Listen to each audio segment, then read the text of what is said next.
সুদ কি মানুষের বিধান না আল্লাহর বিধান? বলেন, আরো খোলামেলা বলি, সুদ কি মানুষের বিধান না আল্লাহর বিধান? মদ মদ কি মানুষের বিধান না আল্লাহর বিধান? মদ খাওয়া যাবে? মদ খাওয়া যাবে? বেপরদায় চলা যাবে, এটা কি মানুষের বিধান না আল্লাহর বিধান? পুরো বিশ্বের যত বৈশ্বিক অ্যাফেয়ার্স আছে এটা মানুষ নিয়ন্ত্রণ করবে, আল্লাহর বিধানের দরকার নাই।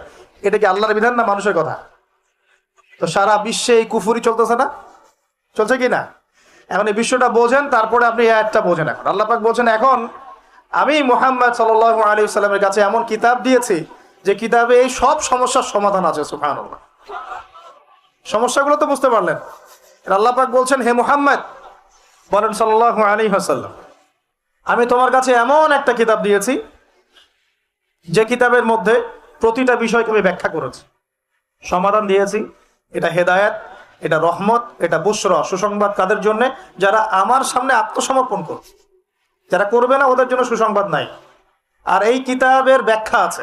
এই কিতাব একাই আপনাকে পথ দেখাবে না, হাদিসের প্রয়োজন আছে।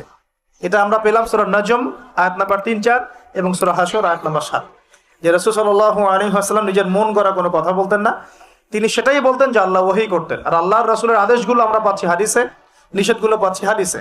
সো কোরআন এবং হাদিস এই দুটোকে মিলে আল্লাহ পাকের এখন ওহী নাজিল হচ্ছে। কোথায় নাজিল হচ্ছে? আইয়ামে জাহিলিয়াতে। কোথায় ভাই? এই কিতাব কোথায় নাজিল হয়েছে? বাংলাদেশে, পাকিস্তানে, সিরিয়ায়? কোন যুগে নাজিল হয়েছে? ওই ব্যাবিলনের যুগে, নাকি ওই চাইনিজ সভ্যতার যুগে, নাকি ওই রাশিয়ার বলশেভিক ওই বিপ্লব ওইসব যুগে? কোন যুগে নাজিল হয়েছে? আবু জেহেলের যুগে। কোন যুগে ভাই? আবু জেহেলের নাম শুনেছেন তো? আবু জেহেলের যুগটাকে আমরা বলি আইয়ামে জাহিলিয়াতের যুগ। আবু জেহেল ছিল ওই যুগের নেতা। দারুন নাদওয়া ছিল তার পার্লামেন্ট। তার পার্লামেন্টের নাম কি? দারুন নাদওয়া। সেখানে আবু জেহেল, আবু লাহাব, উতবা, সাইবা, রাবিয়া এরা সব বসে বসে বুদ্ধি পাকাইতো আর কি করতে হবে কি করতে হবে না।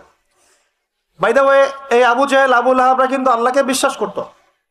আল্লাহ বলে যখন আছে এবং আল্লাহর কাছে যে ফিরে যেতে হবে এটাও তারা বিশ্বাস করত কিছু কিছু ক্ষেত্রে। কিন্তু আল্লাহ পাকের কোনো বিধান তারা মানতো না। আল্লাহ পাকে পাওয়ার জন্য